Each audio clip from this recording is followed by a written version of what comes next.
bismillahi rahmaani rahim asalaamaaleykum mbokku téléspectateurs yi dal leen ak jàmm ci seen kanamu télévision Futur Média ma tooñ Mary Bey ak Mamadou Ndiaye gannaaw heure bu baax rek ci topp yal na yàlla dolli jàmm ci Sénégal gi yëpp macha allah nuyu nañu bu baax a baax kilifa biir kër gi yëpp dem itam seeti kilifa réew mi yëpp macha allah ñu ngi leen di nuyu di leen ñaanal gudd fan bu ànd ak wér ci loolu itam faaw daañ ci toftal ñi nga xam ne ñooy sunu ay xalifa généraux ñooy kilifa diine yi ak kilifa aada yi yal na yàlla yàggal seen taxawaay te mu ànd ak wér macha allah hôpitaux yi cliniques yi ak dispensaires yi noo ngi leen di wax salaamaaleykum ñaanal leen ñu wér ñi nga xam ne itam ñoo nekk seen wet yàlla bu leen dara jot ndax xam ngeen de mbas mi bawul kenn bawul malade bawul kay faj malade bi kon bokk xanaa ñu ñaan yàlla rek macha allah mu jëlee ko fi te am nañu yaakaar ne incha allah dana ko def moo tax itam sunu xel dafay dem ci ñi nga xam ne ndax bu nu waxee société couche yëpp dañ cay am solo rawatina ñi nga xam ne ñoo nekk ci prison yi yal na yàlla jëlee leen ca bërëb yooyu waaye nañu jàpp ne rek càngaay la ndax am na natt yoo xam ne bu dikkee ni tey mën a rek léeg-léeg jikko njaayeen jàpp la waaye yàlla day defar rek moo tax mu def loolu yal na yàlla woyofal lépp te nu gaaw dellu seen i biir jaboot fii nag duñ fi toog mukk te xel demul ci sunuy wasila xel demul ci sunuy wayjur sunuy soppe macha allah yàlla teel leen a jël ñu ngee ñaan yàlla mu atte leen ci njéggalam ak yërmandem yaa rabbi mën na ko yal na ko def ci barke sang bu tedd bi sallallahu alayhi wa sallam ni ma koy waxee Sénégal dëkki mag ñu baax ñi la buñ fi toogoon di lim sunuy wasila duñu jeex waaye yàlla xam na ne ñu ngi sunu xol yal na yàlla taas ñu ci seen barke dal leen ak jàmm ci 88 628 22 22 88 628 04 05 ngeen mën a indi yéen itam seen xalaat ci li nga xam ne mooy waxtaan bi gannaaw waxtaan wax seggi la daal Diop yow itam maa ngi lay wax bismillah di kontaan ci yow kontaan itam ci inspecteur Ndoye Bane ki fi teew itam di Sidi Lamine monsieur Sidi Lamine Ndiaye macha allah bu nu ko waxee ci impacté yi la nu nekk te ku wax impacté faaw di nga tudd développement tudd économie tudd banque yi te itam ci biir banque yi gis nañ ne mutuelle yi ñu ngi ci macha allah kon moom itam dina indi leeral parce que ku mel ni Evatra dafay ne lay banque bi mooy mutuelle yi donte am na fu nu dem bay niroo waaye itam niroo ñu macha allah mami salaamaaleykum ñoo bokk ndey te bokkuñu baay dem bay bokk yimpaañ far bokk nijaay mais ñoom la ñu gën a soxla sax soo fi nekkul woon dama lay télécharger dugal la sama biir téléphone bu ma la namee mais day exploser parce que connexion bu ma attana dul am xam nga ñoom dañ leen di soxla parce que danga naan ñoom ñoo gën a ti jege askan wi mais ñoom la askan wi gën a teg loxo sax booy xool kon bu ñu ñëwee ba ci kanam dinañ ci xam lu leer wallaay dañuy door rek comme niñ daan dooreeti neeti jërëjëfati Cheikhul Khadim Cheikh Ahmadou Bamba sunu yaakaar yi tey ëllëg sama maam yàlla mag Nelson Mandela tëpp koy jaloore di ziar mbooleem kilifa diine kilifa aada yi di ñaanal sunu soppe ba sunu maam Cheikh Tidiane Al Maktoum yàlla yokk leeram taas ñu ci barkeem Serigne Mountakha moom Cheikh Mouhamadou Bassirou yàlla na yan bi woyof lool ci kaw mboolem sunu xalif généraux yi Baye Abdoulaye Thiaw Laye yàgg fi lool te wér yéenay kenung mbaar mi ñun bu ñuy nelaw yéenañ ci der bi te jàmmi réew mi rek leen fa bàyyi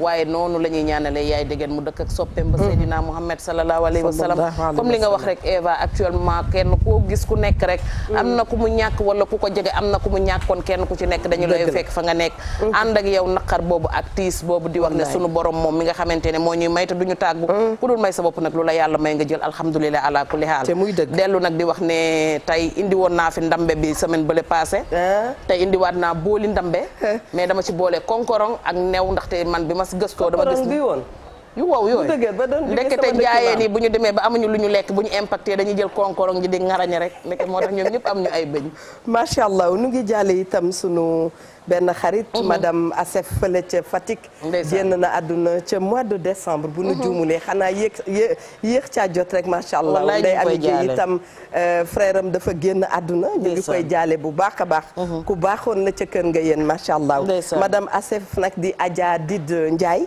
macha allah yaayu ki nga xam ne mooy ndey kayam Assef famille Assef yëpp nu ngi leen di jaale ndax kooku ma tudd léegi mami ku la bëggoon la ku bëggoon Ndoye Bane ku bëggoon TFM la macha allah wallaay ñu ngi koy jaale ñu ngi koy jaale bu baax tey masawu njabootam yëpp c'est vrai wallaay li nga wax rek ñàkk yëg rek xam nga loolu daf ñuy dal léeg-léeg man damay wax ma ne ñoom amuñu seen fay ndax kii julli di la ñaanal ñu tudd la mu taxaw ne loo ciy teg di la xulool di la xeexal te yëgoo ko kooku yaakaar naa amoo fayam ñun ñoo leen sonal parce que bëgg koo xamul dafa metti bëgg koo gisul dafa metti mbëggee rek déjà dafa metti Eva te ñoom dañ ñu bëgg ba gëmewuñ ñu kon ñu ngi leen di ñaanal yéen itam yàlla yàlla yokk jàmm dëgg la macha allah Adja Linguère Ndoye Bane salaamaaleykum dafay toog fii bëgg a contrôler le monde le Sénégal fépp bëgg loolu tam ya muy lijjanti ci plateau bi. ñun mënuñu am gan ñi mu koy wengal nga ñëw bëgg ko teg ca jëba il faut ngeen lijjanti seen problème. waaw bàyyil ma nuyu Cheikh. ni nga sa booy mbaxana sa xaaral sama tagal gi mbaa kii na. ah tagalu nga. ah baax jaajëf tagalu ñàkk la de. waaw non pour dem ca tànn biir ga bu ñu paree ndax Aba dafa organiser invité. ma tooñ Daba Soumaré Ndoye Bane bu ma gisaan bi ñu nekkee 2S. Daba Soumaré loo mer mu ne sa xeetu musóor yi nga dul bàyyi laa mer. mais nag xam nga ku nekk dafa am lu la jàpp. waaw ku nekk dafa am lu la jàpp. macha allah Ndoye Bane. jaajëf ñu ngi ziar kilifa diine kilifa aada yi ci réew mi yëpp. di ci jiital sunu sëriñ ba Cheikh Bassirou Abdoul Khadr. di ko ñaanal mu yàgg fi lool te wér. di ziar sunu xalifa ba sëriñ Mansour Cissé. ca Pire sëriñ Maodo Cissé ca Pire di ziar moom parent Djibi Diagne ak monsieur le maire. sëriñ Boubacar Baye Bado Dieng ñëpp ñi leen di ziar di leen ñaanal jàmm sëriñ Sidi Mbacke. yàlla na leen yàlla musal ci mbas mi. musal ci mboolem julit musal ci tamit ku dul julit. képp kuy doomu aadama rek yàlla na la yàlla musal ci mbas mi. di nuyu seen njaay mi. seen Sidi Ndiaye mi di ko fas yéene ñëw waxtaane li nga xam ne mooy mutuelle yi. xam naa ni moom mutuelle yi nag moom xam naa ni maire yeeg marchand ambulant yeeg marché yeeg yëpp ñoom ñëpp daal nañ ñu préparé téléphone bi te xam ne tey jii mutuelle yi daal ñuy tëj thème bi tey. dëgg la waaw man li may njëkk a wax. waaw dégg naa danoo saf sàpp te métti. mutuelle seen coow bari na. lu lépp bare daa ko fay ci benn at man de loolu laa dégg de. Ndiaye Diatta bisimilah moom ma nga de tekk rek duñu déglu. salaamaaleykum monsieur Ndiaye. aleykum salaam. may nuyu Eva di nuyu Marème. ak Ndoye Bane. di leen di remercier surtout di remercier wu di rafetlu émission bi. parce que dama foog ne man wareef rek yeneen domaine la doon wax mais tey dama gis semaine bi yëpp maa ngi remarqué yéen a ngi wax ci impact Covid bi ak lu jëm ci économie loo xam ne dafay toucher toute la famille loo xam ne déjà racine famille bi lay laal. c'est vrai. bon ma leen di remercier parce que TFM. c'est une télévision de développement parce que soo xoolee beaucoup ay développement ak thème ñu def yëpp développement loo xam ne luy jëmale réew mi kanam luy jëmale askan wi kanam. di leen remercier vraiment di kontaan di leen nuyu nag di nuyu téléspectateurs yi ak téléspectatrices yëpp. ci turu bépp conseil d'administration APSFD boo xam ne président Malick Diop moom moo ko jiite. mais ak bépp turu mutuelle yi ak tout dirigeant. système financier décentralisé. sànq yaa ngi wax sànq ay di wax ay ñu fi jógee. ñu tamit dans le secteur de la microfinance. c'est vrai am na ñoo xam ne ay personnes chères yu ñu fi jógee. damay profiter rek di leen jaale parce que d'abord di jaale madame le ministre de la microfinance de l'économie sociale et solidaire bi ñàkk papaam ci fan yi Zahra Iyane Thiam boo xam ne suñu papa doon suñu kii vraiment suñu jigéen la mais dañ suñu ministre dañuy liggéey moom. di jaale tamit madame Fatou Diané Gueye. war ngeen ko xam Diané Gueye yaayam dafa gaañu semaine passée. ñu ngi koy jaale. moo doon directrice DRS léegi moom mooy coordinatrice nationale bu Promise dañuy liggéey ak moom. sunu xarit ñoo ñëpp suñu jigéen la. dëgg la tey sànq bi may ñëw ñu ngi may taal suñu beneen collègue. suñu benn xarit buy travailler observateur de la qualité des services financiers ñu koy wax Aline Diop. papaam dafa gaañu tamit am na beneen mutuelle boo xam ne président conseil d'administration papaam dafa gaañ ñoo ñëpp ci turu. président Malick Diop rek da nga toog di tàggee rek. maa ngi leen di jaale secteur microfinance yëpp. macha allah kontaan nañu nangu ñu nuyul Amadou Boudia Gueye yéen itam yéen a bokkoon fa ngeen ne. waaw Amadou Boudia Gueye moom moo doon dajo moom président sortant bu APSFD. d'accord moom mooy directeur général COFINA mais léegi. waaw moom mooy directeur national du fonds national de la microfinance bi ñu créé pour mu jàppale secteur microfinance. xam naa ne peut-être waxtaan bi dafa gën a yaatu. macha allah te mun wax ne sunu man sama kilifa la man parce que moo doon président conseil d'administration. dëgg la mais sama rakk ju baax la. dëgg la ca BHS sunu xel dafay dem ci monsieur Bokar Sy ñu ngi koy nuyu bu baax a baax moom itam macha allah. Ndoye Bane li ma koy njëkk laaj moom monsieur Ndiaye ci teewaayam. différence su banques yi ak mutuelles yi laay njëkk laaj. la différence waaw. différence banque ak mutuelle soo xoolee askan wi ñu bëri dañ naan mutuelle dañ naan banque yu ndaw yi. waaw. li ñu gën a différencier d'abord li ñu njëkk a différencier moom mooy réglementation bi loo xam ne ñi tënk mutuelle ak ñi tënk banque bi. parce que dafa am loi boo xam ne moom mooy régir banques yi. mu amul loi boo xam ne moo régir SFD yi. ñun la lu ñuy wax la loi 2047 régissant les systèmes financiers décentralisés boo xoolee ñun loi bi ñuy wax que loi système financier décentralisé mu am beneen banques yi mu am loi bu leen tënk. donc soo xoolee même judduwaay bi ak création bi bokkuñu ku nekk dafa am loi bu ko tënk domaine loi bu ñu tënk. waaw d'abord loolu plan réglementaire mais tamit ci plan opération yi ci yéen kii ci am na yenn opération yoo xam ne banques yi mun nañ ko def ñun mënuñu ko def. exemple bu may jigéen jox mooy banques yi mun nañ joxe chèque mais mutuelle yi li ñuy wax système financier décentralisé parce que dafa moom bëgg a wax ñu xool bu ñu wax mutuelle rek parce que mutuelle yi nit ñi mutuelle lañ gën a xam parce que dañuy wax mooy système financier décentralisé muy système financier décentralisé. dafa am ay kuréel yu bëri yu niroo dafa am yoo xam ne ay mutuelle d'épargne crédit lañu bëgguma tur di wax def publicité. boo paree ñu ne la jaaral service commercial dafa am mutuelle d'épargne ñoo xam ne. soo ñëwee adhéré yow yaa ko moom. yow dafa mel ni yow actionnaire nga ci comme ku nekk actionnaire banque. moom moo ëpp. am na ñoo xam ne ay société anonyme la dañuy am même formation ak banques yi. yu bu société anonyme ñooñu tamit dañuy def microfinance. mais ñooñu ñëpp dañuy regroupé wu ñu activité bi ñuy wax microfinance boo xam ne. fexe ñu mën a leble fexe ñoo xam ne amuñu kattan wala amuñu moyen pour yegg ci banques yi. ñooñu la ñuy wax ñoom ñooy wax microfinance ñoo xam ne amuñu moyen ak kattan du parce que tamit quand bu ma waxee moyen ñu bëri dañuy fone moyen xaalis la wala koom-koom d'abord moyen boobu mais condition pour accéder ci service financier ci banques yi dafa conditions yi la ñu mënul remplir. pour accéder au prêt. non du prêt rek. d'accord xam nga service financier dafa bëri parce que tey bu ñu jël service financier rek. ne lepp la tënk ko rek ci lepp. dëgg la parce que ñun dañoo am lu ñuy wax les institutions mutualistes d'épargne de crédit donc li jiitu mooy épargne donc il faut que nit ki moo xam ne épargne dafay mën a di épargner après mu am crédit léegi soo xoolee microfinance lépp loo xam ne service bu nit ñi mën a jot loo xam ne lu jëm lu lié ak xaalis. muy épargne ñu mooy denc bi muy prêt léegi am na lu ñuy wax service transfert d'argent yi soo gisee les services d'argent yooyu yëpp c'est des services financiers yoo xam ne mutuelles yi li ñuy wax système financier décentralisé dañ koy joxe mais nekkul rek ñoom seen activité dañ ko lépp tënk ci bor mais dafa am beneen activité bu am importance boo xam ne bu xam ne nii dañ koy fàtte. mu di ban activité bi mooy jàngal nit ñi nan ngay mën a yëngatu ci koom-koomu xaalis.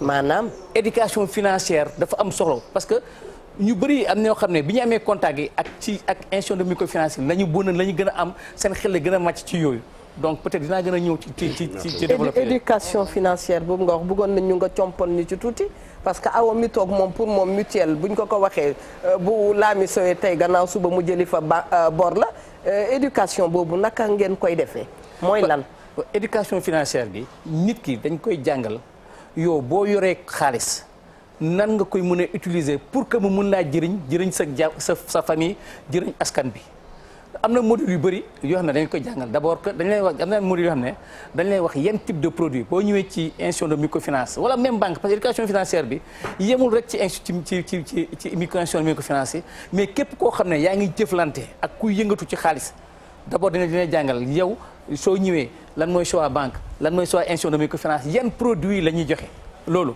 ñu wax la tamit dañ la jàngal ne la yow des fois nan ngay defee sa budget c'est-à-dire que sa koom-koom nan ngay def différence bi yow booy liggéey sa bénéfice ak calpe bi sa bénéfice ak sa calpe nga def séparation activité bi yow activité bi ngay mëne ak yow sa koom-koomu bopp dañ lay jàngal loolu ñu jàngal tamit am na benn module boo xam ne bu ñuy wax bu am très importance dañ ko tëj ci éducation finance shopping c'est-à-dire que nit ki yow war nga xam ne yow ban institution de microfinance wala ban banque wala ban institution moo xam ne man mooy yeeyoo ak li ma soxla ak moom mooy gën ci man.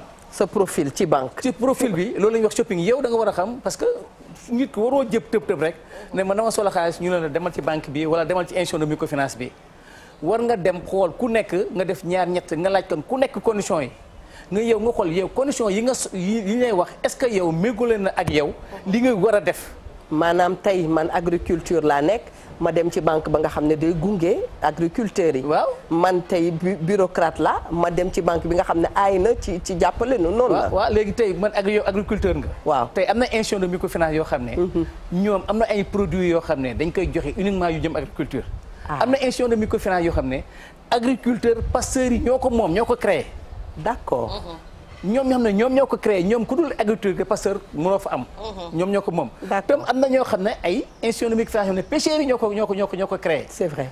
am na ñoo xam ne ay commerçants yi parce que yaa ngi gis lu ñuy wax mutuelle Unacois commerçants yi ñoom ñoo ko bëgguma def commerçants ñoo ko moom ñoo ko créé boo demee dans le secteur am na yeneen mutuelles yi boo ñëwee tey dañ naan la produit bii pour agriculture la produit bii pour pêche la produit bii pour la loolu nit ñi dañ ko war a xam produit pour commerce la boo xoolee institution de microfinance lu ci bëri agriculture dañ ci jouer rôle boo xam ne soo xoolee en général gis nga ba ci financement campagne agricole bi ñuy wax chaîne de valeur bi joxe jiwu bi commercialisation bi seen loxo nga ca jënd bi lépp ñu ngi ci et c'est des milliards lañ ci dugal très bien am na lu ñuy dégg ma balaa ma laa bàyyi ak Ndoye Bane dégg naa tuut te teew yi bëccëg fukk yi ñoo dàq dugal xaalis sax dégg na te loolu bëccëg fukk ñi nga xam ne tey chaque jour dañuy ñëw dugal nangam dégg naa ñu mën a indi koppar lañu ci banque loolu la gis nga loolu xam nga lu ñuy wax suy système di évoluer waaw da nga war a jël réalité sociale bi nit ñi di dund ci koom-koom bi ñuy dund dëgg la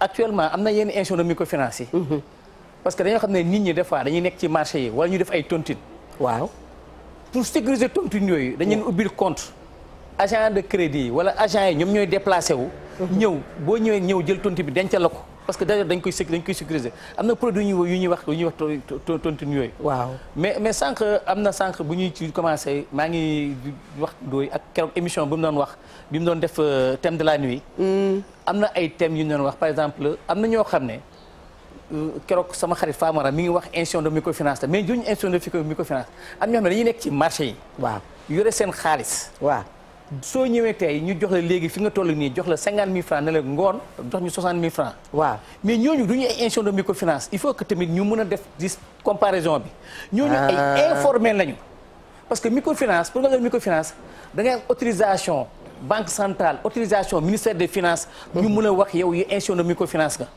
mais ñooñu ay informel lañu parce que keroog maa ngi dégg Famara di wax naan est-ce que ñooñu lu tax mais loolu mi ngi Ndoye ñooñu dañuy def infraction loolu c'est l'état boo xam ne activité boo xam ne c'est une activité boo xam ne état yi moo ko interdire interdire su ko interdire état bi moo war a ñëw ne la léegi yow li nga def comme pour def benn infraction tey fële damay jox exemple dañuy ay tux yamba ku ñu la jàpp dañ lay tëj mais loolu dañ ko jàpp noonu la ñu war a def état bi moo war a ñëw pour mu gis yoolu mu jàpp la teg la ci yoon mais c'est pas ñun institution de microfinance wala ñun association bi moom mooy mën a ñëw jàpp la ñun li ñu mën mooy jox la information jox information autorité ku mel ne mooy DRSSFD wala BCEAO très bien Ndoye Bane merci beaucoup merci monsieur Ndiaye ci cours yooyu nga ñu jox defe naa ni sénégalais yi ak ñoom mameeg ñooñu ak Eva jàng nañ ci lu bari bari dañoo créé indi émission bi parce que dañoo nekk jamonoy mbas sénégalais yi bari ñàkk seen liggéey ñi ñàkk seen business ci ndax feebar bi ñu ci bari sénégalais yi ñi gën a ndóol ñu ci bari ci microfinance yi la ñuy dem di liggéey ak ñoom ñooñee ñu ci bari ñàkk seen liggéey terewul microfinance ñi ngi leen topp di leen taxaw may laaj yéen ban rôle ngeen joué ci mbas mi pour que mën a soulager ñi nga xam ne ñoom ñoo di askan wi surtout seen clients yi ñun joué nañ ci rôle bu am importance ci mbas mi terewul ñi ñaa ngi yuuxu waaw mais nit ñi tamit xam nga nit ñi moom actuellement mbas mi moom fépp la métti waaw foo laal day métti foo laal day métti mais damay expliquer gis nga bi mbas bi amee BCEAO dafa génnee instruction bi mu génnee instruction mooy instruction bu njëkk ba numéro 4 keroog sama xarit Soumaré monsieur Soumaré Souleymane pour que le 1er avril la ko génne woon dëgg la ne ñi am jafe-jafe seen bor yi buñ ko fayee dañ koy acc ñoom bi ñu ko déggee ñun bi ñu nekkee institution bu muy microfinance bi ñu ko déggee ñun association bi xaaruñu sax BCEAO jox ñu ndigal pour ñu def ko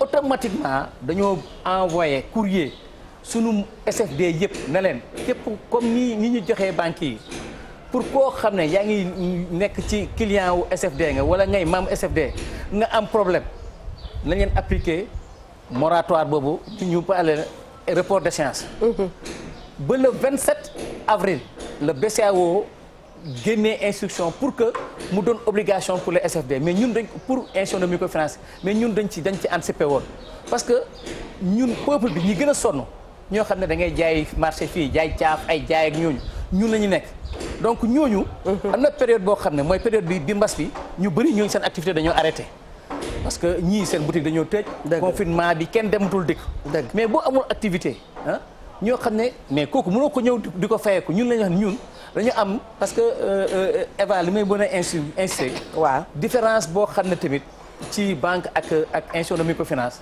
ñun loi bi dafa wax dañoo war a am mission sociale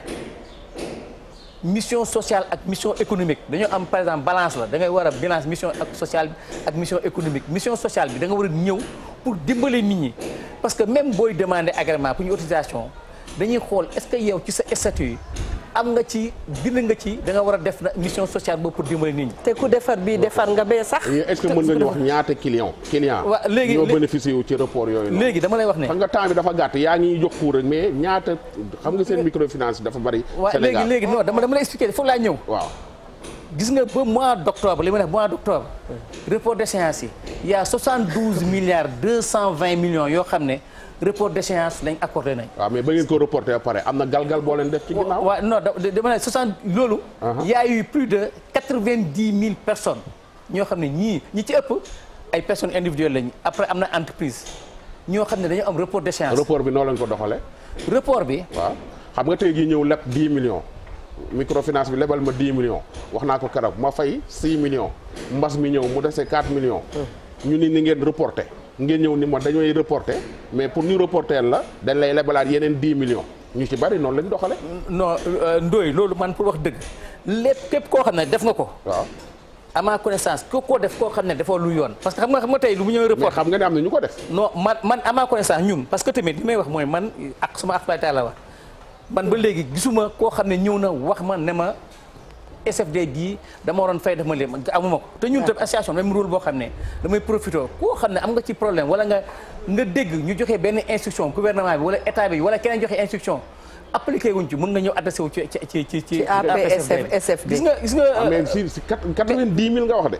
non ci 90 000 clients. ñoo xam ne ñoo demandé gis nga pour mu waxee ne. sur combien de clients. non gis nga non sur le nombre je sais que 99% personnes yoo xam ne demandé ñëw parce que tamit da ngay gis ñoo xam ne dañuy ñëw mbas bi laalu leen parce que am na ñoo xam ne mbas mi tamit yenn activités yi ñu nekkoon ci biir je donne exemple ci boobu temps boobu ñu doon jaay saabu ñu doon jaay détergent yi ñooñu mbas bi laalu seen affaire dafa marché woon. mais boobu seen affaire lan xàcc boo gis. xool sa affaire du marché xàcc boo gis wërsëgu waay nga ñëw nga ne ma defal ma report. waaw. il y a des fonctionnaires yoo xam ne dañuy percevoir seen salaire intégralement suñu ñëwee si Sénégal intégralement yow da nga engagé wu nga mënoo kooku c'est tous les mois parce que dañuy xool boo ñëwee di fay dañuy xool nag yow sa salaire wàññeekul. mën na ñëw ne dañ may wàññi mais am na ñoo xam ne seen activité dañoo dafa. dara jot non marché tul ñooñu automatiquement dañuy accordé report te loolu gis nga Ndoye damay wax ne BCEAO ak ministère des finances dañoo demander institution de microfinance yi. chaque semaine ñu defal leen rapport. évaluation rapport ñan ñoo demandé ak ñan ngeen accordé. ba mu adressé. taux bi dañu bokk taux bi nag. seen taux kawee na trop. non xam nga léegi taux. yaa ngi dër de. non dëruma Ndoye. parce que loolu sama noonu laay waxee. taux bi kawe na mais man démb ci guddi. mais xam gis naa benn jigéen bu nelawul ndax rek sax mi ngi ci ay jafe-jafe pour fay et dañ ko téye fii confisqué nañu otoom tu vois. si wallaay du caaxaan. non mais loolu li ngay wax des fois dafay am. ndeysaan ci loolu ci laa bëgg a ñëw. parce que gis nga. ci taux bi. gis nga taux d'intérêt Ndoye. man dama ne des fois bu ñuy ñëw wax nit ñi ci taux d'intérêt. waaw dañuy déplacer débat bi dama jox benn exemple. gis nga ñun taux d'intérêt ñun banques yi ñun SFD yi ñun dañuy dem lebi ci banques yi wala ñu lebi bitim réew ñëwal leble ñun gis nga taux bi dafa réglementé par y a une loi normalement taux d'usure bi loi bi par Sénégal ñu ngi ko soog a appliqué mais loolu loi boobu depuis 2013 la ko zone UMOA appliqué institution invité. mais yéen a gën a kawe banques yi. waaw ñun. waaw loi bi dafa ne ñun. waaw mënuñu placer dépasser leble. lu ëpp 24%. ok xam nga loolu loi la. te gis nga li ma la wax. wóor na yàlla gis nga muy lu ëpp 24%. boo ko doon expliqué Eva mi nga xam ne xamul li ngay wax. Eva mooy ñaar fukk yuñ ne lebal. waaw dañ ciy teg. waaw ñeenti dërëm. ak ñeenti xaw ma ñaari duubal. d'accord ñoo xamoon duubal yooyu. duubal muy 24%. mooy yu weex ya te di mel ni juróomi dërëm. dañ ci teg dañ ci mooy 24%. ma mi xamul boobu. mais 24% yooyu. waaw moom la ñuy wax. dama bëgg a leeral mooy taux effectif global. moom mooy charge yi ngay fay. par exemple xam nga da nga ñëw leble ñu ne la yow da ngay fay 8% di nga fay frais de dossier di nga fay assurance globalement warul dépasser 24%. mais ndooy taux d'intérêt nit ñi dañ ci focaliser wu ma damay def ne nit ñi nañu xool li ñuy wax coût de crédit xam nga dafa am deux différences coût de crédit xam nga tey mën nga gis koo xam ne dina ñëwal ma lebal la taux d'intérêt 8%. keneen ne la kaay ma lebal la taux d'intérêt 12%. mais boo xoolee ba ci cappaandaw bi yenn frais yu mu ci dugal ak yooyu des fois kii leble des fois kii gën a leble sax 8% boo xoolee coût bi globalement par exemple sur un an kii mën nga leb 100 000 francs di fay 8%, kii leb 100 000 francs di fay 12%, mais dafa am ay yeneen frais yu ñu ci def en général kuy leb ku ñu fay des fois boo xoolee globalement kii fay 8%. globalement li muy fay des fois mën na gën a cher ki gën a fay 12%. xam nga taux boobu moo taxoon benn kilifa bu mag traité woon leen d'usurier. mais Ndoye Bane xam nga lu ma seetlu non mais xam nga. am na kilifa bu mag bu leen traité woon d'usurier. waaw mais xam nga usurier. waaw non xam nga usurier boobu la kooku. non usurier boobu. kan moo leen ko traité woon. non usurier boobu mais xoolal kilifa bi. waaw kilifa gi waaw xoolal kilifa bi Ndoye. non Ndoye bu la neexee wax ko mais dama lay expliquer. waaw mais kon wooyee wax ko. kilifa boobu bi ñu recevoir récemment recevoir nañu. recevoir nañu mais avant mu leen recevoir traité woon na leen. non mais boobu xam nga kilifa bi dafa may conseil xam nga Ndoye yow sa conseil da nga am conseil yoo xam ne des fois du la jox la bonne information du la wax nan la demee. non population bi ñoom non du loolu mais dañ ko expliquer bu ñu ko expliquer question taux d'intérêt ak question légale pour moom ñun li ñu xam nga usurier moom mooy koo xam ne da ngay li loi bi appliqué li wax da nga ko respecté woo ko. mais bi ñu ko expliquer lépp bi ñu recevoir def nañu. il faut que ngeen augmenter seen communication parce que yéen. rôle bi ngeen di liggéey di def nit ñi xamuñ ko. waaw léegi nag man foofu nga nekk noonu nga may baal foofu laay duggee ndax man foofu rek laa doon xaar point boobu nga nekk noonu. ay ca mami. augmenter seen communication c'est-à-dire yéen da ngeen a communiqué wul sax nag. accusation boobu rëy na. yéen nga ni yéen a gën a jege Njaayeen ba Jóobeen. Mbadou dañoo bëri koppar te du ñëw ci télé yi def ñoom communiqué wuñu parce que ñoom xam nañ ne ñi leen soxla ñooy base population bi. ñoom ñooy ñi nga xamante ne amuñu doole amuñu xam-xam jànguñu dañu nekk ci ay difficultés soxla nañu xaalis. wala dañu toog war nañoo jaay soxla nañu xaalis. wala yor nañ as tuut bëgguñoo dem ca natt ba ca koñ ba ñu ñëw ci yéen di taaba. d'accord ñooñu seen xam-xam soriwul ba egg fa nga xamante ne dañuy dem ca banque ba. ñu génn yem ci yéen dëkk ak yéen ci koñ bi di leen gis ngeen jël benn Fatou Diop ci maxa boo xamante ne làmmeñ woo moo dàq ginnaaw ak yem ba teg ko ca buntu ba. ku dikk mu ni la fii. mooy dugg texe gis tedd miin bëgg dugg fi sa aajo faju nga ñëw léegi ñu lebal la nga dem jaay ñëw delloo si. noo ko tuddee dugg fi gis texe ak sa dugg fi sa aajo faju ku gis bëgg laal tedd farararar. yàgg nga teew ci aw sa photo dem police. mi yaa nduur jëlal bi yàgg nga teew ci ay géew yàgg mujjee rek dëpp sa photo dem police toroxal la ba nga ne butéel buñ naan ba sànni. maa ngi ñëw yéen moom dama leen a waajaloon. ayca moo tax sànq ba léegi ma may gars yi temps pour ñu dem. ndax dama leen a xam. man dama doon transport di dem ci benn bu nekk parcelle di fa verser sama xaalis. ñoom ñoo ma doon amadouy di ma topp ba sama biir kër pour kaay ñu lebal la man leen du ngeen ma lebal ndax total transport wóorul mën na maa xëy ñu verser ma ay millions suba ma xëy ñu verser ma 500 francs ngeen dëpp sama photo taxajuma ci yooyu.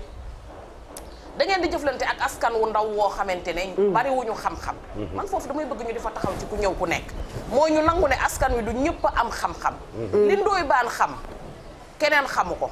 Fatou Diop ci maxala coow la di bari Nafi Diagne li làmmiñ wi rëy bu ñëwee li mu soxla mooy xaalis bi ngeen koy jox xaalis boobu ngeen koy jox moom xamul taux ba ñaata la wala bu ko xamee dañ ko wax nii rek ngeen daan ne ko 24% wala 23% moom xamul pourcentage boobu ñaata la mu jàpp ne xëy na bu demee feek ñaari weer mu am ca loo xam ne dina ca mën a faj soxlaam ba ñëw fay leen balaa ko muy xef ak xeppi ñaari weer yooyu tàmbali nga wax sànq formation formé wen kenn parce que bala ngeen di former nit ñi da ngeen di am seen temps yéen li ngeen di xaar mooy ku ñëw verser wala ku ñëw leb ngeen daal di calculer kii ñaata la war a fay.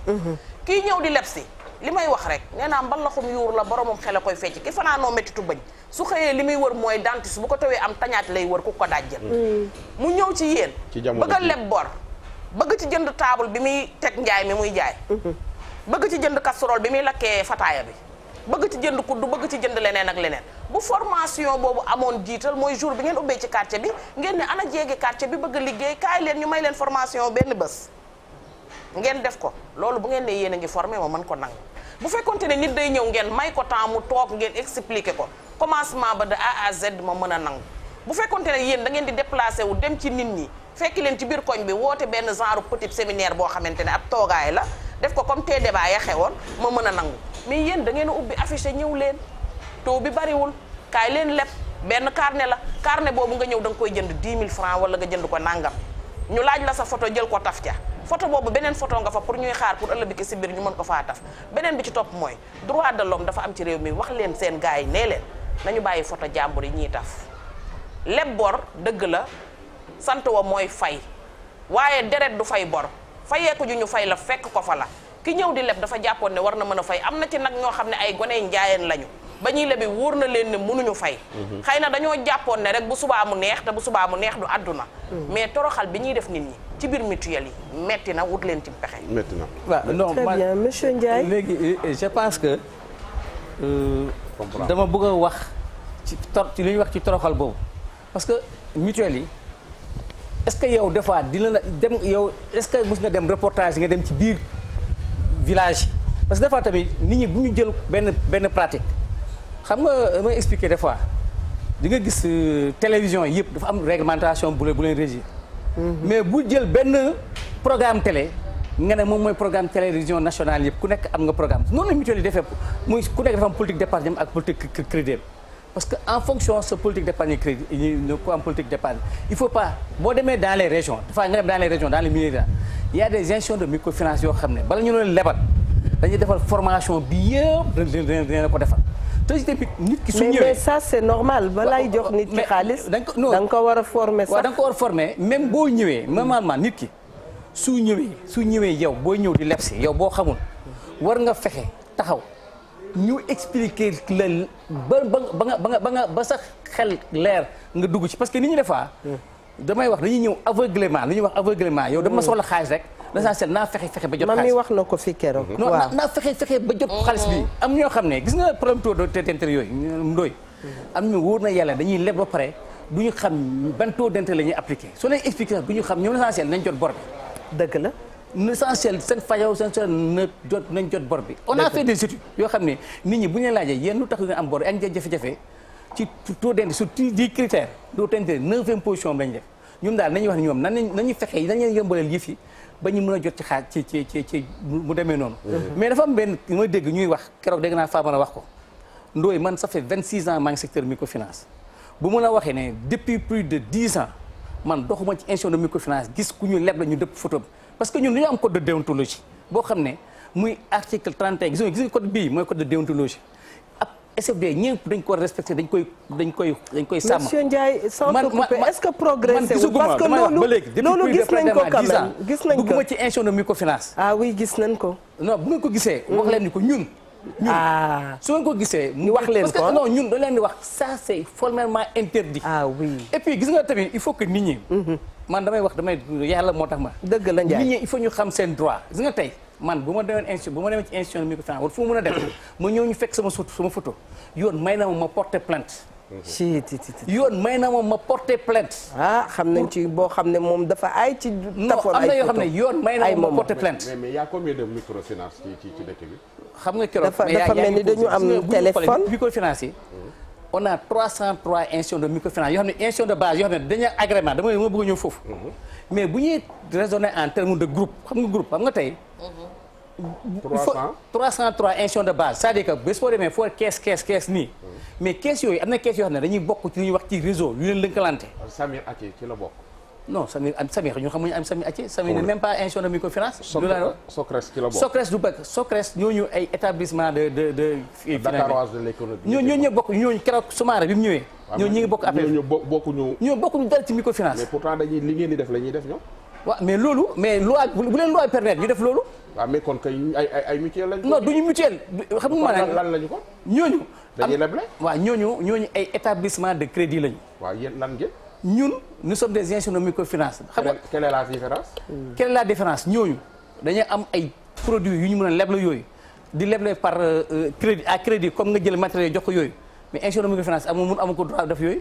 ñoom ñi nga wax ñooñu ñi ngi bokk ak keroog ñuy wax ñoom Soumaré bi mu ñëwee mooy APBF lañ bokk. bokkuñu ñooñu dañuy xaw a ñoom seen intervention. ñoom seen bari na de. ñooñu moom Ndoye pour wax man bokk mu secteur boobu. musuma lekk ci yooyu mënuma dugg ci débat boobu. yéen bokk ngeen ak fi jigéen ñi di joxe seen bijoux yi te def ko xaw ma non fi jigéen ñi di joxe bijoux pour ñu jox leen xaalis. non bokk ngeen ci ñooñu. non xam nga ñii jigéen di joxe. ñu jox leen xaalis. waaw ñun xam nga loolu. benn pratique de garantie.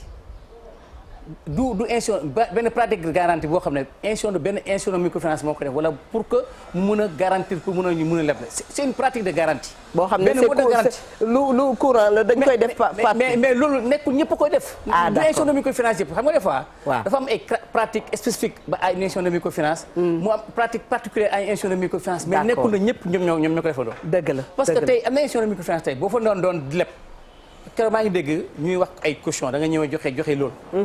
mais dafa am loo xam dafa am réglementation lu ma am gis nga bu ñuy wax mutuelle d'épargne crédit il faut que nit ki mun a épargner pour mu mun a am bor parce que loi bi dafa am loi boobu tënk boo xam ne institution de microfinance mënul leble ñaari plus de double lu muy li ñu di épargne donc bu nit ñi épargner wul du mun a leble donc dafa am dispositif dafa réglementation donc moo tax des fois ñu même épargne boobu dañuy jàngal nit ki pour que mu mën a denc ëllëg parce que soo fi épargner boo amee soxla ëllëg di nga ci mën a jéem kii même affaire leb bi bor bi yooyu am nga fi yooyu dama am benn lu ma bëgg a wax parce que institution de microfinance dafa am réglementation boo xam ne da leen tënk. xam nga suñu leblee ñoo xam ne dañoo am fayuñu bor mu am retard lu ñuy wax les impayés. waaw portefeuille à risque boo xam ne. sur 1 mois bu amee pourcentage de 5%. loi bi dafa wax ne institution de microfinance waratoo leble bu amee sur 90 jours bu amee portefeuille à risque de 3% dañuy waratoo leble. waratoo leble donc am na ñoo xam ne. mais nit koo xam ne yow ki ngay liggéey ak yow boo xam ne musul am problème boo xam ne chaque fois day ñëw muy leb di fay. mu am na volonté. kooku su amee tolof tolof di nga xam ne kii dafa am tolof tolof. dëgg la mais am na ñoo xam ne ñun dafa am papillonnage ñun am na ñoo papillonnage da ngay gis. papillonnage mooy lan awa daw fii daw fële daw ba di nga gis koo xam ne dana yónni ma 10 carnet. 10 carnet di dem fii dem fii et puis foofu damay profité. xam nga ñun des fois dañuy travailler ak les fonds étatiques. waaw muy fonds état yi. ñoo xam ne état yi seen programme de finance yu ndaw yi dañuy ñëw. jaar ci bokkut ak fa ñoom Doudou Ka nekkoon. ñu ngi koy nuyu bu baax fonds JPE pour dañuy ñëw. ñu ngi koy nuyu bu baax macha allah waaw. mais léegi dafa xam na parce que ñooñu financement groupement yi man dafa am chance bokk ci fonds yu bëri damay bokk ci seen conseil d'administration wala ma comité bi. tegal loxo ci comité boobu ñu dalal ki ci ligne bi du ñàkk moom itam am na laaj yu mu bëgg a indi salaamaaleykum. allo salaamaaleykum. allo maaleykum salaam soxna si na ngeen def. ñu ngi sant yàlla bu baax di kontaan ci sa woote. alors je vous entends pas bien. Allez-y, monsieur, nous vous percevons très bien. On vous entend très bien. Allô? On vous entend parfaitement. Allô? Alors, je me présente. Oui? Je suis Banda Diop. D'accord. Médiateur des banques. Oui. Au niveau de l'Observatoire de la qualité des services financiers. Bienvenue, monsieur Diop. Alors, je voudrais d'abord vous féliciter. Merci beaucoup. ci effort yi ngeen di def ci wàllu vulgarisation wu liggéeyu banque yi. ak difficulté yi nga xam ne juddu na ci wàllu Covid. dëgg la. mais ngeen may ma indil leen salutation wu ministère de l'économie et des finances. bismillah. indil leen aussi salutation wu service extérieur ministère des finances yi nga xamante ni dafa am coordonnateur. macha allah. ñun nag banqaas bi nga xam ne moom la ñu yore te le secrétaire exécutif Habib Ndaw dirigé ko. waaw mooy observatoire de la qualité des services financiers. alors sunu liggéey dafa aajo ci wàllu médiation. waaw. médiation bi nag dafa jublu ci secteur bancaire bi lu mel ne APBF. mu mel ni secrétaire exécutif boobu di doyen Soumaré te ñëwoon foofu. dëgg la. ñuy rafetlu aussi émission bi ngeen def ak moom. dëgg la. tey aussi ngeen dalal suñu beneen mbokk boo xam ne moom ci SFT yi moom aussi di secrétaire exécutif. Ndiaye Sidi Lamine. mais sant bi moo ko xaw a yàq moom Ndiaye la. dëgg la Diop kenn du la weddi. tey moom Diobé nii rek ñoo kiiwee. li ma bëgg a wax moo di xam nga état du Sénégal. waaw. dafa jël ay dispositions yu leer pour protéger usagers yi nga xam ne ñoom ñooy dem ci secteur bancaire bi ak secteur microfinance. mais dafa am loo xam ne il faut ñu ràññee ko. mu di. ni ko olof yi di waxee am na ñoo xamante ni dañuy dem doxi seen soxla mais am na ñoo xamante ne ni ñuy rax dem daf ci am ñoo xamante ni. waaw dañu ñëw bokk ci liggéey bi di ko xajamal mooy ñi nga xamante ni dañu nekk ay usurier. waaw.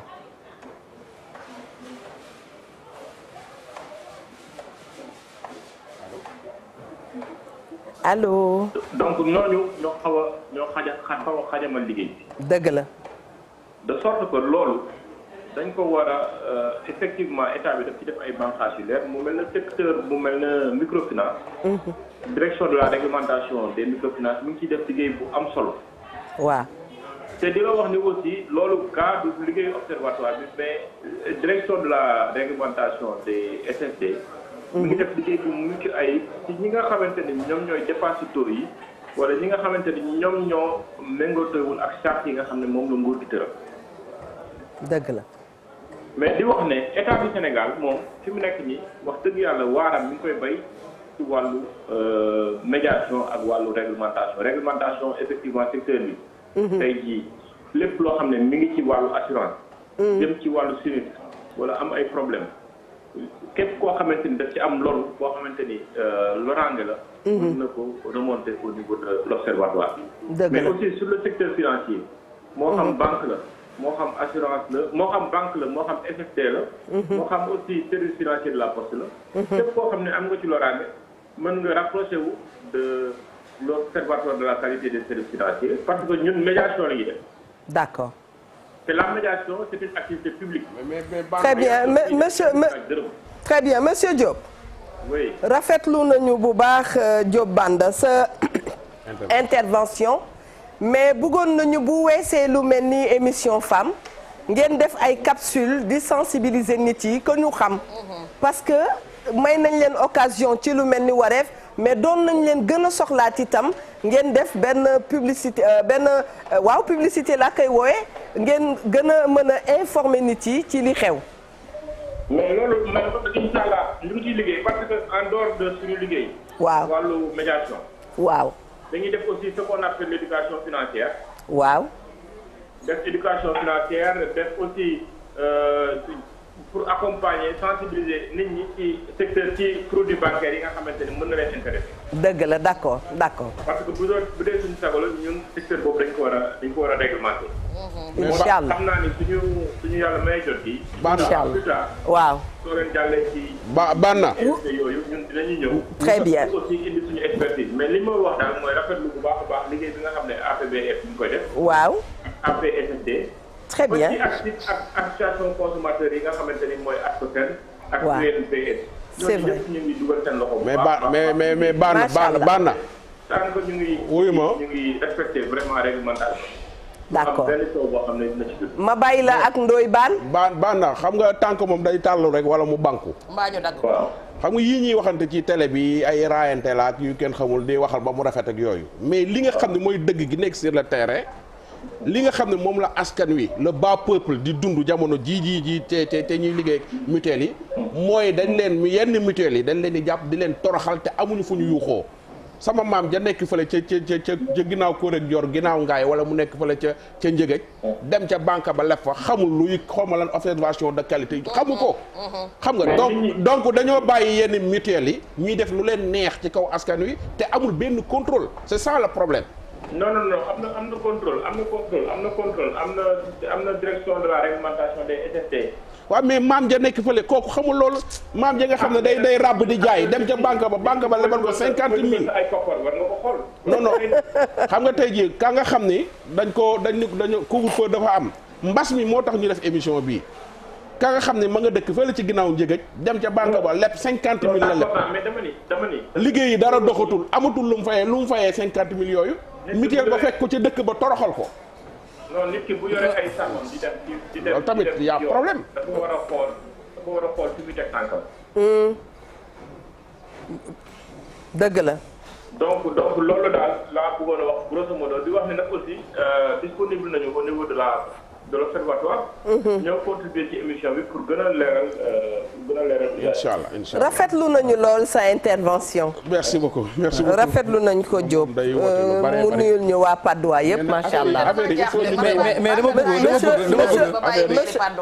monsieur Sidi Lamine Ndiaye boo noppee nga dikk ci. moom day participer lu bari. très bien waaw day ñëw lu bari. moom club Wareef la bokk. wallaay. monsieur Ndiaye ayca. waaw dama bëgg a ñëw parce que chaque fois maa ngi gis sama xarit Ndoye day wax naan toroxal. ah mais loolu moom loolu la ñu. non léegi Touba ku ñu dëpp photom ca mutuelle ba. non léegi moo gën a sedd. waaw non dara gënul garaaw ñu fekk la ci koñ bi. ñëpp ñëw foofu toroxal la ci koñ bi ñëpp xam ne yow mii da ngaa lemoon banque nangam ba nga koy leb kenn fekkiwu ko. nan la porté plainte te fekk na yow cere ja nga daan jaay ba mën a fay fukki Ndoye damay profité. allez-y monsieur parce que tamit émission boo xam ne pour yeete la pour wax nit ñi ñu xam seen droit. ñu xam seen droit ak devoir. ak seen devoir droit moom ak devoir dañu marié wu droit ak seen devoir. c'est vrai. parce que nit ki bu demee institution de microfinance bu leb fa. dafa am devoir bu mu wax devoir bu mu war a wax mooy. bu mu am moom mooy dafa war a leb signé na benn convention benn contrat de prêt période bi bu jotee dama war a fay telle période bi bu ma amee léegi nag su ma toogee man. ma ñëw mu leer na ma man dama am problème mu leer na ma loo xam ne tamit am na xam ne duñu am benn problème dañuy activité parce que am na xam dañu leen lebal activité bi ñu ko war a def dafa am détournement d'objectif wala pour ñu mun ci def ci koom-koom mu jur pour ñu mën a rembourser ñu mënee ko defee ko benn activité. tegal foofu baaraam. ñu def jigéen ñi nga xam ni. damay saisir occasion bi jigéen ñi nga xam ne dañuy dem lépp. pour teral ay goro ak ay njëkkee aussi. nanu ko bàyyi parce que jamono. newatul monsieur Ndiaye jërëjëf lan lay wax. parce que gis nga baal ñu de daan na bàyyi ngaa gën mais gis nga jigéen ñi faaw ñun ñu yeewu Mami Linguère ak Eva mënuñu liggéey seen àdduna yépp jël benn fan këpp ko ci. woote xawaare pour ñu gis la pour le matu vu yow wax ma ci waaw ci kaso bi butal seen photo fu ne tax ci ñoom ci bopp non dama bëgg ngeen may ma tuuti allez-y Eva dama bëgg defaa développer ay ca Ndiaye waaw am na loo xam ne butal photo Ndoye c'est illégal c'est pas normal même nit ki parce que gis nga dafa am yoon lu ñuy wax gis nañ ko de non su amee waaw damaa bëgg man sama jox naa sama adresse su amee wax leen ma ban institution de microfinance moom la. man boo paree léegi ma déy la ko. loolu la koy doyee. non déedéet non man damaa bëgg ñun tamit. ñun parce que pour joxe non ñun déedéet non loolu. ñu jël gis nga loolu pour am fichier parce que des fois dafa xam nga am loi yi. waaw dafa am la loi sur le blanchissement des capitaux. tegal baaraam ñu jël ki ci ligne bi waaw dañuy jël ki ci gis nga côté recouvrement boobu nga nekk dama foog ne recouvrement laaj la leneen lu dul diri yóbbu ca police ba wala yooyu di nga ci dikk pour expliquer ñu allo salaamaaleykum allo salaamaaleykum. waaleykum salaam. bisimilah nu ngi lay nuyu bu baax. waaw Wareef ba. waaw Wareef la waaw. voilà dama bëgg a intervenir tuuti. ayca. maa ngi woote fii Mbour. ayca bisimilah. voilà léegi kii xaw ma monsieur Diop xaw ma dem naa dañu wax. waaw. mais banque yi am na loo xam ne dañuy nëbb duñu wax lépp duñ ko wax. suñu waxee juróom dañuy bàyyi ñett. léegi dama amoon benn problème mu banque. waaw. dama leboon boobu benn kii prêt immobilier. benn. prêt immobilier. waaw prêt immobilier. pour 10 ans. pour 10 ans d'accord. léegi ba ma demee ba pare. waaw. ba 10 ans ba ma pare. waaw. xam nga dañuy confisquer kii kayit bi. kayitu kër gi. waaw. dañu garder kayitu kër gi ne bon soo paree ñu delloo la kayitu kër gi. waaw. léegi nag bu ma demee ba pare. waaw. bi ma demee ñu ne ma da nga war a fay am na li nga war a fay pour nga jot kayit bi. waaw. bu ñu calculer ma war a fay 95 000 francs. waaw. bi ma fayee ba pare damay dugg ci benn bureau ma fay ba pare ñu jox ma reçu. waaw. après dem ci sama casier ne monsieur sa kayit bi ñëwul. ci bëri notaire bu ma waxoon loolu. notaire bi waaw. mu ne ma banque bi envoyé ñu kayit bi. waaw. ma dem ci banque bi mu ne ma déedéet joxe nañ ko. waaw. chaque jour may dem ba lépp lu ma presque 1 an boo xam ne mënuma kenn bëggul a jël responsabilité ne kay bi dafa réer. léegi ani kër gi. non dama terrain bi la woon terrain la woon. waaw. ñu lebal ma dañ ma lebal 4 millions 500. ma fay leen 7 millions 200 mille 7 millions 200. oui. pour 10 ans. loolu léegi ñu réeral sama kayit bi. laaj ko ndax microfinance la wala banque. saa yu ma demee ñu ne ma kayit bi ñu di ko xëccoo notaire bi ne du man banque bi ne du man. waaw microfinance la wala banque. li ma sonné 2014 ba 2017. mon père microfinance la wala banque. léegi wuyul. banque bi ne banque la. ah. banque la nee na. société générale moo ko def. waaw prêt immobilier. mais question boobu comme ni keroog subaare bi ñëwee boobu parce que. gis nga maa ngi nuyu kii woote léegi gis naa benn jigéen boo xam ni fu mu ne nii mi ngi ci ay mbirum dem ak ñëw mais que mu doon verser xaalisam ci benn kii itam institution buy def affaire u kër ak yooyu banque la sax mais moom kooku dafa wàjji dajale na xaalis bi yëpp te nee na kër gi moo ko moom. ba pare kaka doon dimbali daal xaw ma chargé de compte la waaw mais nee na moom kër gi. nee na moom kër gi jigéen gi xam naa ko maa ngi koy gis. jóge na France ñëw Dakar pour toppatoo affaire këram. Eva xam nga Eva moo tax. waaw foofu damay wax nit ñi. le citoyen. waaw. yow booy dugg ci yenn mbir. waaw. il faut que nga mun a am jël sa précaution nga mun a xam lépp ni Banda évoqué na ko léegi parce que Soumaré wax na ko fi sama collègue Soumaré affaire yow boo jàngul mun nga am sa doom wala koo xam ne wóolu nga ko. dëgg la ngeen ànd kayit bu ñu la jox. dëgg la mu ne la lii mu signé nga mën a ti d'accord. dëgg la gis nga des fois nit ñi je pense que dañuy nekk suñu soxlaa. waaw suñu soxlaa dañuy mel dañuy takk seen bët. benn nga ñuy toog man objectif la ñuy toog rek. mooy man mii toog. mais gis nga yow loo soxla. c'est vrai da ngay xam ne ëllëg sa responsabilité dafa engagé. sa bien dafa engagé. employé yi seen employé yi détourné agent yi détourné xaalisu client yi nag des fois nga dégg benn. kii woote nii mérité woon na nga taxaw ci moom. parce que lii xam nga banque la moo tax da koy esquiver da koy banque da koy mais y a des am na ay agents yoo xam ni mutuelle yoo xam dañuy détourné xaalisu client yi. am na ci ay mutuelle yoo xam ne ay jamono. ba léegi nii mutuelle damay fàtte tur bi am na ci bu nekkoon parcelle ah inscrire ñu baree bari inscrire ko verser seen xaalis dañoo jékki-jékki tëj. ba léegi jotuñu seen xaalis loolu ñu tontu te am na ci nekkoon sax kii Ndiaye. waaw loolu xam nga bi may wax. non xam naa boobu. Inaakuwa mu moom mooy Inaakuwa def. Inaakuwa def. la mu def ñaaw na trop. waaw non xam nga Ndoye. non def lu bono Ndoye macha allah ñu baree bari la yóbbu seen xaalis. waaw Ndoye million la ñu yóbbu. Ndoye waaw moo tax gis nga sànq Banda wax na ko moo tax saytu bi ñu war a def ci mutuelle yi. saytu bi. waxal ci Inaakuwa def loo lañ ci def non man loolu Inaakuwa man ñun li ñu ça fait plus de 20 et quelques années yaa ngi ci biir. non yow yaay directeur exécutif bi. non mais loolu Inaakuwa def. loolu yéen actuellement. waaw c'est sous la responsabilité de l'État. lu xew ngeen taf ko l'État. non c'est sous la xam nga ñun loolu ñun. lan moo ci seen taxawaay parce que xam nga état bi. état bi moom mooy joxe agrément. xam nga lu ñuy agrément pour jox autorisation nga mun a def microfinance. waaw kon seen kuréel gii ban njariñ la. léegi benn état bi en même temps bu retirer. agrément bi. waaw dafa am processus lu ñuy wax processus de liquidation. comme société boo xam ne bu daan dafa am processus de liquidation. xanaa da ngay gis ko moomoon. non ña ko moomoon kenn gisatu leen. mais ñu ngi leen topp ba léegi. loolu maintenant. ñaata at mais loolu c'est l'agent judiciaire. ñaata at loolu c'est l'agent judiciaire de l'État. ñaata at boobaag léegi ñaata at mais loolu léegi ñun yow ni nga interprété yow dama wax. est-ce que li muy wax noonu est-ce que assurance non bu dee am na assurance loolu mooy li may laajte assurance mën na ko fay. ah gis nga Ndoye ñun yow li ngay wax noonu ñun. voilà su dee am na assurance. non mais assurance Babacar Beye. non Ndoye li ngay wax ni ñun. waaw ñun man dama li ma mën naa wax note. ça fait pas 2 mois. interpellé nañ ci état bi bindu ko. d'accord pour que ne ko mutuelle yi daanu. yoo xam ne dañuy daanu te ñu nekk liquidation nañu fexe liquidation bi jeex ñun on ñu ngi ci taxaw wax nañ ci ak gouvernement ne ko liquidation yi nañu fay nit ñu def liquidation mais loolu sax soo gisee. non non mais dañuy def liquidation soog a tëj. wala non dafa am liquidation administrative mooy. dañ koy tëj arrêté ko parce que.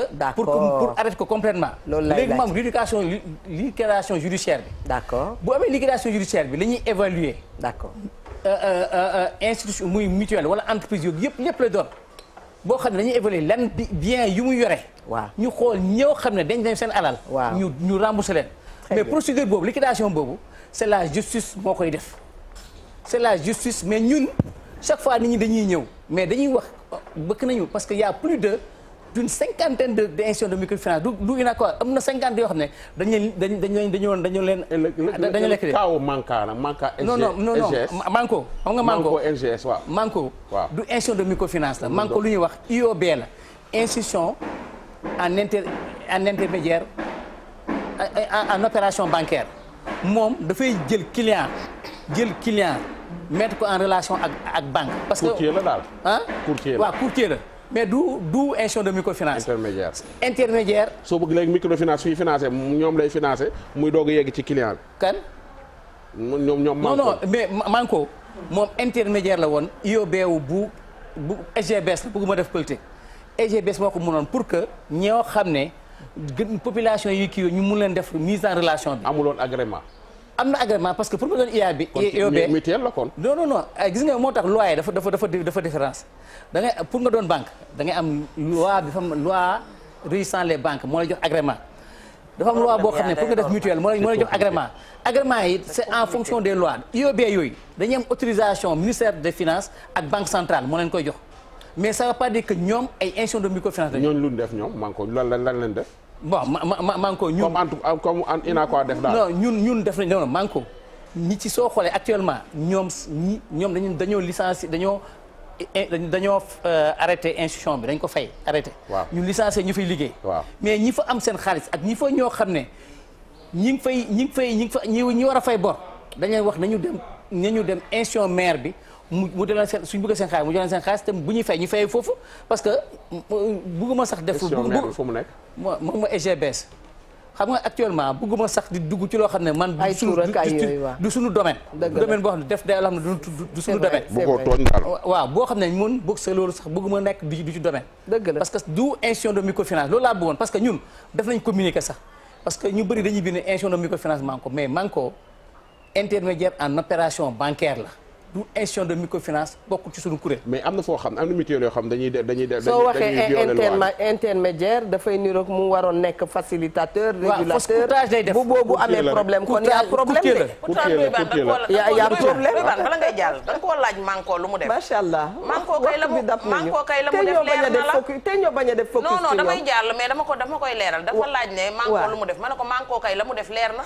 mooy Manko këpp yalwaane ñi amul woon dara di dajale te duñ am ba mukk boo ko waxul woon du neex. xam nga dafa am fu Eva laal sànq foo xam ne bëgguma ñu tëj te demuñu fa parce que fii moom jalub muus la heure boo wàqee gis lu tax say loxo lu ndox du raxas du sa leer mais fi Eva wax man foofu laa bëggoon taxaw pour laaye fa biir ñenn fan la mooy que gis nga financement yi ak bor yi ak warugar ñoo yem kenn du ko ruy di naan di wëllax ndi kuy dem wóolu sa ginnaaw comme ci taxaraat sa cere itam xarit bu siim jotee say nawle dinañ siim ngay ñaanaani loo tooyal dafa am loo xamante ne loo bëgg nang ko fa ba sama maama ma ne woon jigéen ju dul toog du toog dox di yëddu lu ñor mu wax lu ñorul mu wax boo ko takkee muy saw sambal waaye gisub mutuelle bu ubbi yorub xaalisam ne kaay ma lebal la yow leboo liggéeyoo amoo foo jëm su foo fenn bëgg a neexal góor goo xamante ne njugub la daa wut fu mu lonki tànkam wékk boppam naan yàlla maa ngi nelaw wala nga ne da ngay xëppante acide ak jeeg boo xamante ne ba muy pare woo wala nga dem di terali koo xamante ne nii je t'aime taxul mu takk sa doom njaag nangu la ko fa ba nga dem ci mutuelle leb fa boo lëggee ki si biir dinañ xaawi sa sutura dafa am loo xamante ne nii mag du gàddu ay dàllam di dox ci ay naxam ku am looy liggéey ba mu taxaw ba pare demal nga jël prêt nga ñëw ma nga mottali sa liggéey pare kenn du ko dooree ab liggéey dañ koy mottalee ab liggéey kana fi woyoon Diop def loo mën wax loo mën tëdd nelaw boo tëddee nelaw xam nga waxuma sax def loo mën wax loo mën mais Eva suukaru koor yaa ngi ñëwati dëgg la nga dem ci mutuelle leb fa ndax ne da ngay yóbbu suukaru koor wallaay da ngay xëppante ji acide sama goro day dem Màkka ma dem ca mutuelle ba leb fa ndax ne dama koo bëgg a solal lu weex bu tàkku saane ma indil ko boromi tabala naan ko ajaa noo sànnee jamra ca minam boo paree waa mutuelle ba laaj la noo sànnee jamra ca campagnat nga naan ma mi Ndey Sali na la jël ca wetam ndax réalité de la femme sénégalaise daf ko sama bàjjan sama yaay li mu wax dafa am solo wallaay macha allah parce que même booy ñëw di leb dañ lay laaj yow li ngay leb lan nga koy doyee kenn du ñëw ne man lebal leen ma non dañuy laaj li nga doyee monsieur Ndiaye wax nga ko nit ki mën na ko bañ a utiliser à bon escient waaw dem utiliser ko ci lu ko neex mutuelle bi muy insurance microfinance bi bu lay lebal da lay laaj sa déclaration li nga ko wax parce que mu leen na yow li mu la lebal di nga ci mën a def activité boo xam ne ëllëg yow di nga ci am sa koom-koomu bopp mais aussi di nga mën a fay parce que li ñuy intéressé bëri c'est pas ñu dañu ñëpp dañoo foog ne capacité remboursement bi pour que nit ki mën a fay bor bi remboursement bi mais pour activité économique bi nit ñi def pour activité mën a pérenne parce que tey ñun am nañ ñoo xam ne ñoo koo xam ne 350 000 lañ ko comment lañ ko lebaloon maintenant c'est un grand employeur mi ngi ci benn société boo xam ne buy employé plus de 4000 personnes mais kooku biñ ko koy lebalee dafa nekk di ci dox ba mu jur parce que sànq même dooy ñi ngi wax problème mu taux d'intérêt dama ba expliquer benn boo xam ne importance bi dafa mooy activité bi ñu lay jox bi ñu lay def waaw nga mun ci investir boo xam ne yow dina mun a supporter yow capacité bi nga mën a fayee dama jox benn exemple récemment damay fa la ñuy tëjee waaw fu ñuy tëjee benn exemple dafa am benn femme dafa ñëw mu ne ma waaw man de xaw ma woon nii affaire bi ñu dañ ko lebal 500 000 francs yoo xam ne dégg naa jigéen ñi wala 500 000 francs jigéen ñi moom macha allah 500 000 francs pour mu fay ko war ko fay en 3 mois biñ ko 3 mois lay fay biñ ko defee 500 000 francs xam nga 3 mois bi fin bi jeexee ñu mu jeexee 12 000 francs la ci fay te activité bi mu doon def day dem jëndi ginaar yi fekk ñu def ko mu dem jëndi ginaar bi 2100 lay jëndi ginaar bi ñëw jaay ko 3000 francs chaque jour elle faisait un bénéfice de 100 000 francs chaque jour bénéfice de 100 000 francs la def mais bu mu paree en 3 mois dafa ñëw fay na li mu yoral actuellement am na capital mais moom weer bi que 30 millions lay am de wala dama juum weer bi ñaata la. non mais yow chaque jour boo jaayee 200 ginaar waaw 200 ginaar boo xam ne boo jëndee 2500 jaayee kii jaayee 3000. waaw journée bu nekk ñaar ngay am. journée ñaar fukki junni moom ko waaw mais moom mu ne ma man. damay bàyyi dem jaay. voilà non mi ngi actuellement mi ngi essayer di monter projet pour am. pour am faire même pour la bopp mais loolu mooy wane nii nit ñi defa bu ñu la lebalee il faut que ñu mën def bu ñuy activité de génération de revenu. xoolaat leen taux bi te ngeen bàyyi di dagg. non mais di dépasser le tiers du salaire. non mais Ndoye. le tiers du salaire xam nga li ma la wax. non Ndoye man taux bi xam nga taux bi Ndoye. le tiers du salaire bi amu leen droit dépasser ko. waaw mais Ndoye loolu li nga wax de xam nga daa am na loo xam ne. dama bëgg a wax loo xam ne am na loo xam ne nit ki ci boppam moo war a xam wareefam. xam nga comme émission bi wareefam ñu ngi ci wareef de waaw léegi moo tax vérifié moo am importance moo xam wareefam gis nga problème mu taux d'intérêt bi man dama ne nit ñi dañu war a xam lu problème bu ñu focaliser faux taux d'intérêt mais nañu focaliser wu ci yan condition lañu mën a fexe bañ yombal bañ mën a am crédit wala koom-koom boo xam ne dina mën a leen permettre ñu mën a développer ay activités yoo xam ne dina mën a développer seen koom-koom dina mën a développer seen activité maanaam ba taux ba bu ñu fay xam nga tey su ma waxee ne mën naa la wax ne la tey dama benn exemple bu ndaw waaw dama ne léegi réalisatrice ba nee na gasi waaw soo ñëwee mën naa appliquer benn taux de 2%. waaw mais su ma waxee jox ma 2% te ma ne la jox ma garantie kayitu kër te amoo kër est-ce que di nga ci jot déedéet loolu léegi nag conditions yi pour nga accéder ci crédit la ñu war a alléger ñu mun ko fese mépp pour que koom-koomu dëkk bi mën a dem koom-koomu ñëpp parce que vraiment loolu moom mooy problème moom mooy débat bi du problème mu mais nañu fexe pour les conditions d'accès et de facilitation au crédit ñu mun ko yokk loolu mooy woon li ngay mujjee wax ñu ngi lay sant di la gërëm ci ñëw bi nu ñëwal jërëjëf maa ngi leen di sant yëpp vraiment di mais yow Ndoye dama la xeet sama waay. boobu hors antenne la merci monsieur Ndiaye. ñu ngi nuyu bu baax a baax waa APSFD macha allah. waa OQSF tamit ñu ngi leen di nuyu macha allah. nuyu ñëpp ñoo xam ne rek dañuy jàpp ci liggéey bi ak itam impacté yi ba mu gën a yomb sunu xel dafay dem ci Tahirou Diagne sunu frère la ñu ngi koy ñaanal yàlla defal ko jàmm soxna Nafi Mbàkke ñu ngi koy nuyu moom itam ak madame Faye Khadija macha allah yal na yàlla dolli ñoo ñëpp jàmm ndax c'est des banquiers que nous côtoyons tous les jours te itam finalement ñoom itam dañu mel ni ay RH lañu dañuy nekk ci réseau bi di dox ak clients yi Ndoye Bane merci beaucoup ñu koy ma lay remercier monsieur Ndiaye bu baax leeral yi am na solo soo demee nga ni sa gars yi tamit ñu gën a teggi seen tànk tuuti rek ci askan wi xam ni wax dëgg yàlla bëgg suñ amoon lañ bëgg duñ ñëw ca mutuelle di leb te bañ a dépassé nag ceeru salaire parce que salaire moom dafa doy waar soo ci coppitee lu ëpp ceer bi rek day daal di doy waar di nuyu bu baax sama benn xarit bu nekk États-Unis New York di monsieur Koulibaly ak madame Koulibaly Ndeye Khady Diouf sunu xarit yi Ndeye Khady nuyu bu baax a baax depuis New York ak